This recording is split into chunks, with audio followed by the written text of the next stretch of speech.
The beat goes on. Another bank has collapsed, another trucking company has collapsed, and the U.S. consumers are tapped out.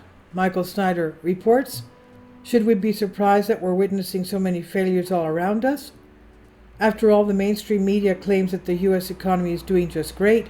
Of course, the truth is that the economy is not in good shape at all.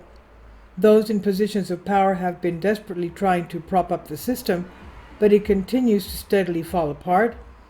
Earlier this year, we witnessed the second largest bank failure in U.S. history, the third largest bank failure in U.S. history, and the fourth largest bank failure in U.S. history.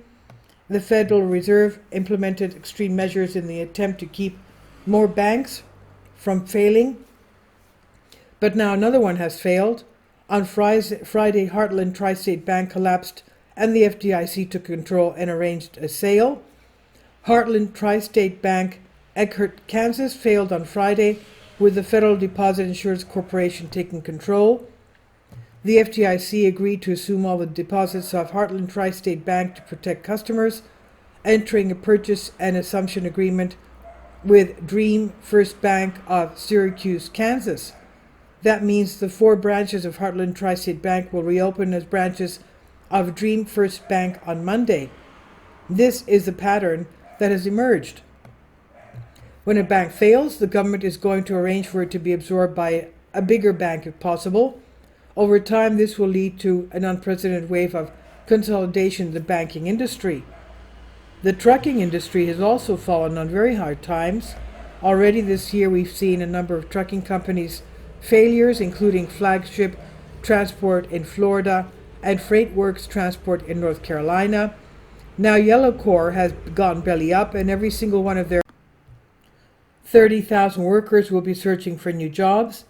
Yellow Corps, a 99-year-old trucking company that was once a dominant player in its field, halted operations Sunday and will lay off all 30,000 of its workers. The unionized company has been in a battle with the Teamsters Union, which represents about 22,000 drivers and dock workers at the company.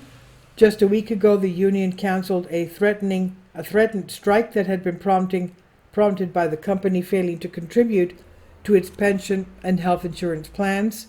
The union granted the company an extra month to make the required payments. But by midweek last week, the company had stopped picking up freight from its customers and was making deliveries only of freight already in the system, according to both the union and Satish Jindal, trucking industry consultant.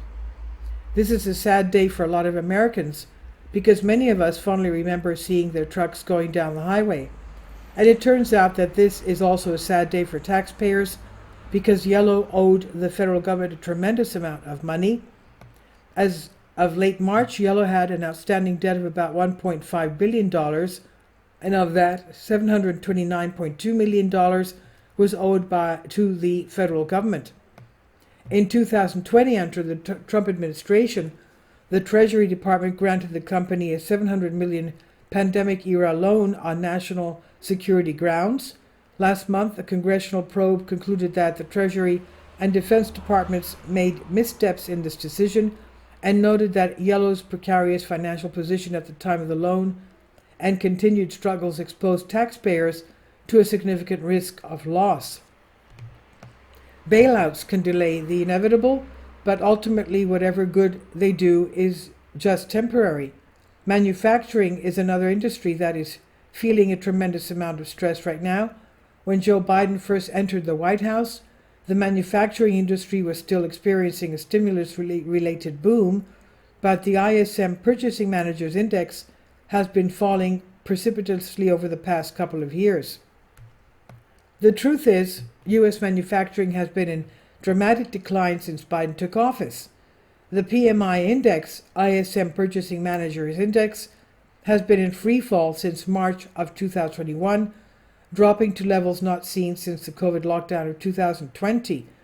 As a point of reference, a PMI above 50 indicates growth in manufacturing.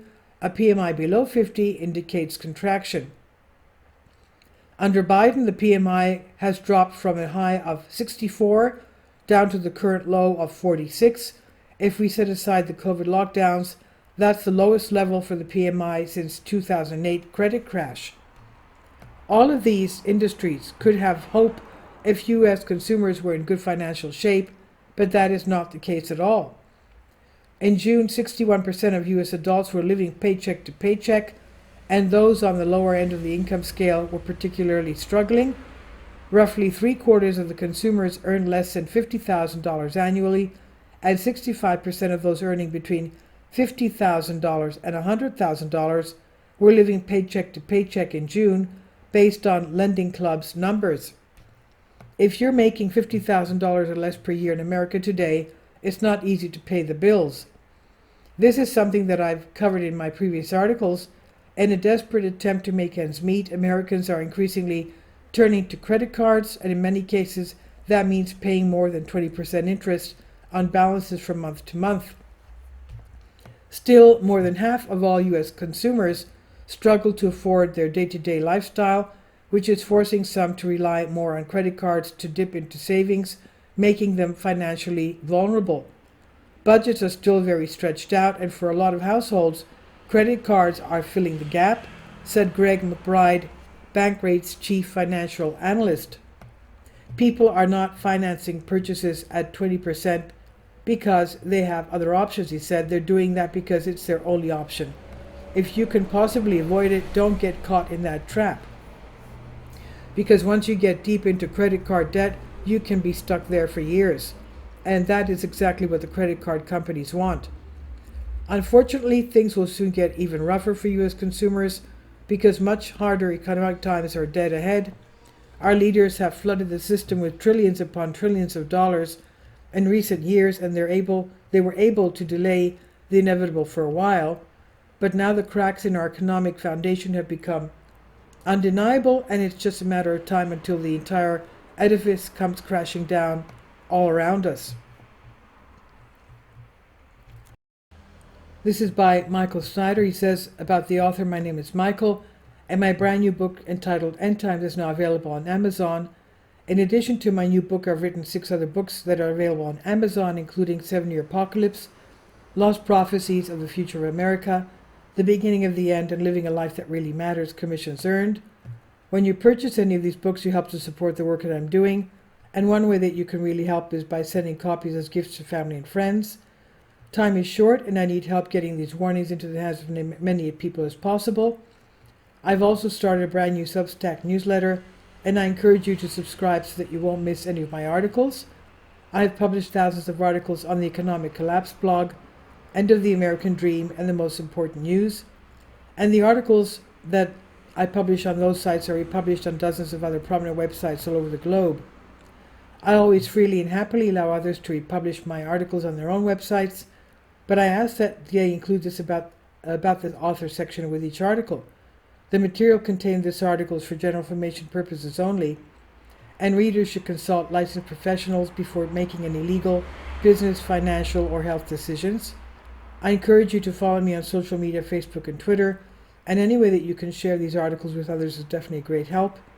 These are such troubled times and people need hope. John 3:16 tells us about the hope that God has given us through Jesus Christ. For God so loved the world that he gave his only begotten Son, that whosoever believeth in him should not perish, but have everlasting life. If you have not already done so, I strongly urge you to invite Jesus Christ to be your Lord and Savior today. And this is by Michael Snyder on the Economic Collapse blog. Please leave your comments, and thank you for your support. Please support my Patreon account. The daily posts are 5 videos daily, and they are totally different from what I have on my YouTube channel.